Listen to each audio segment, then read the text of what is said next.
Live from Fargo and serving you on TV, online, and on the go. This is Valley News Live at 6. Eventide Fargo now says 10 more residents and 2 employees have tested positive for COVID-19. They had their first resident case confirmed last Friday, then tested that entire unit. The 12 new cases were confirmed yesterday and today. Everyone at Eventide Fargo was tested for COVID-19. No one is hospitalized at this time. All Eventide locations remain closed to the public, and strict infection control measures are in place, including screening of resident and staff. North Dakota's governor won't let optimism over reopening the state overshadow what data has to say about health risks. Doug Burgum said today that while the state may desire to open the 1st of May, it'll depend on the situation at that time. As of today, we're still not going to be releasing zip code data. The challenge is that we have in our thinly populated states, when we have some counties that have only 1 or 2 individuals, we've already released to the public their age, their gender, and their county. If we also release the zip code, in some cases we may be effectively sharing with the world who this individual is, and they've got a right to their private health data. Earlier this week, the governor issued guidelines for reopening the state as soon as May 1st. He indicated that the state will work with businesses to come up with new safety procedures for a gradual, safe reopening. The procedures could include daily disinfection and mandatory health protocols, along with limitations on the numbers of customers inside a business. Positive cases of the coronavirus jumped to 439 in North Dakota today. That's an increase of 46. It's the highest single-day jump since the pandemic broke out.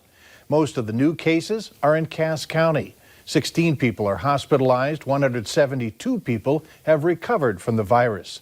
The death toll remains at 9. In Minnesota, the coronavirus death toll now tops 100, and the positive case count is more than 2,000. New numbers out today show that 111 people have died and 2,071 people have tested positive. More than half of the positive cases have recovered.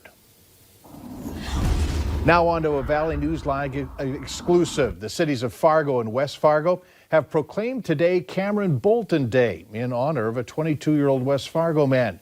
Bolton died after a car crash near Mapleton in June of 2018. But he went on to save several lives through organ donation. Valley News Team's crime and safety reporter Bailey Hurley talked with Bolton's family today in a story that you're only going to see here on Valley News Live. Cameron would just give the shirt off his back to anyone. He always wanted a hug. He always wanted a smile. And he never left the room without saying, "I love you." It's almost been 2 years since Cameron Bolton's family has been able to hear those 3 words from him, but that hasn't kept them from keeping his memory alive, especially today. I just wanted to shout out to all the families who have given that sacrifice and the donors who have given their gift of life. Since his passing, Bolton's organs, bones, and tissues have given gifts to dozens of people across the country, including Jeremy French, an Iowa man who now has Cameron's heart. He just was a friend to everyone.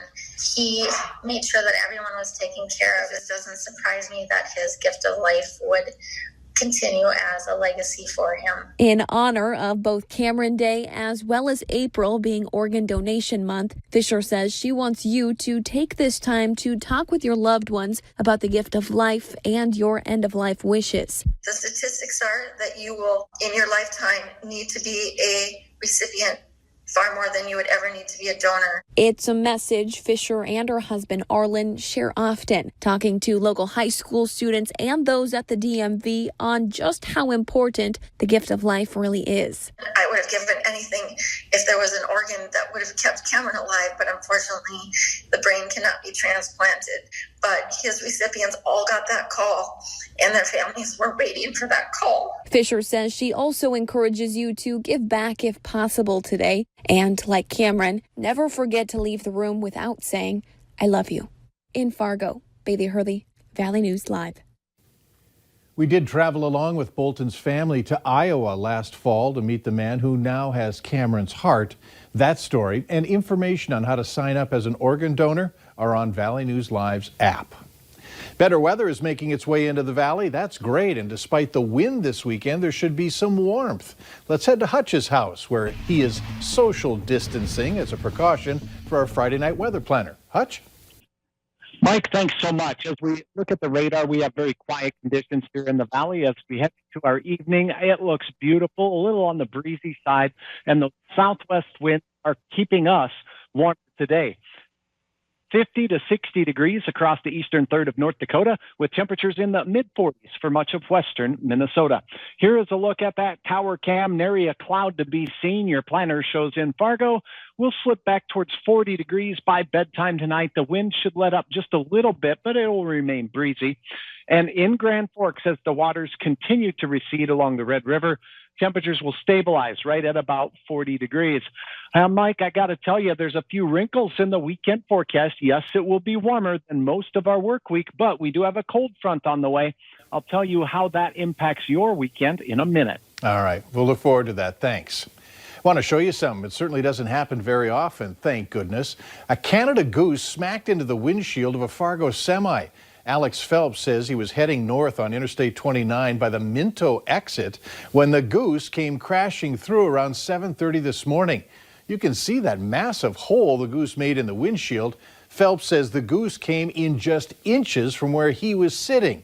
The bird eventually found itself in the back bed of the semi, still alive.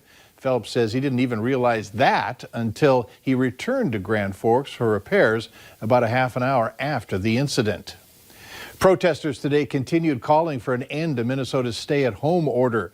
More than 500 people gathering in front of Governor Tim Walz's residence in St. Paul, demanding an end to his stay-at-home order in response to the pandemic. Protesters carried signs and American flags. President Trump announced yesterday that governors can decide when the right time is to open up their states. Meanwhile, Governor Walz has joined 6 other Midwest governors to form a pact coordinating when Minnesota, Wisconsin, Illinois, Michigan, Ohio, and Kentucky will reopen their economies in the future. Minnesota State Fire Marshal is reminding you to not try and sanitize your cloth face masks in the microwave. Take a look at what it can do. Fire officials say it can start a fire, especially if the face mask has any metal in it. Instead, you should wash your cloth face mask in the washing machine. The CDC also has other tips for keeping masks clean. You can find them on the Valley News Live app. The state's unemployment office says today that there have been technical issues with sending out benefits. Job Service North Dakota announced earlier this week that they hope to give out the $600 a week to those who are on unemployment until July. But the director says their system has been overwhelmed.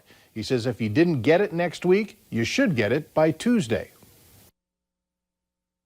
Like in the future, it's going to be combined with the unemployment insurance, the regular unemployment check. That $600 will come with that. But this week, because of the implementation, we sent out the regular unemployment checks, and then we're going to send out the $600 for those that's certified. Job Service North Dakota wants to remind you that those of you that are on unemployment that you should make sure you certify each week. It means performing a to-do list online, because if you don't do it, your benefits could be suspended. 9 nursing homes in the Fargo-Moorhead area are now reporting COVID-19 cases. As we said at the top of the newscast, Eventide is now reporting 12 more cases. Rosewood on Broadway says they have 3 more cases of COVID-19. A week and a half ago, the facility says it had 4. But an issue some residents and their families are having is nursing homes being transparent on the coronavirus. I wish they would be more, have an update and tell us, a little bit more. So we're kind of in a loop. Touchmark at Harwood Groves also confirmed a staffer testing positive. All these facilities tell us they're preventing the spread of the coronavirus by not allowing visitors behind their doors.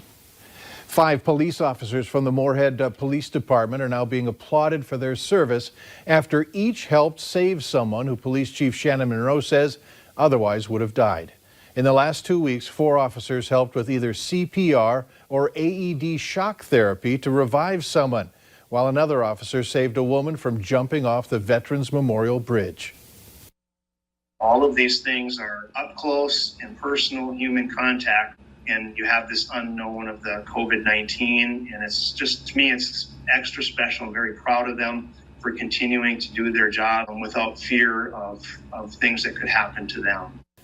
And the chief says a formal ceremony to honor the officers, Nick Bjorndahl, Mike Feld, Jessica Horn, Brian Dahl, and Culler Johnson, will take place once COVID-19 precautions are over.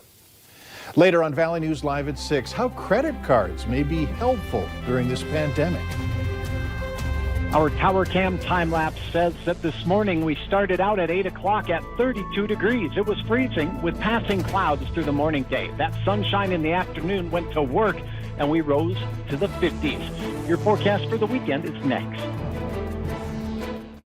You're watching Valley News Live on TV, online, and on the go.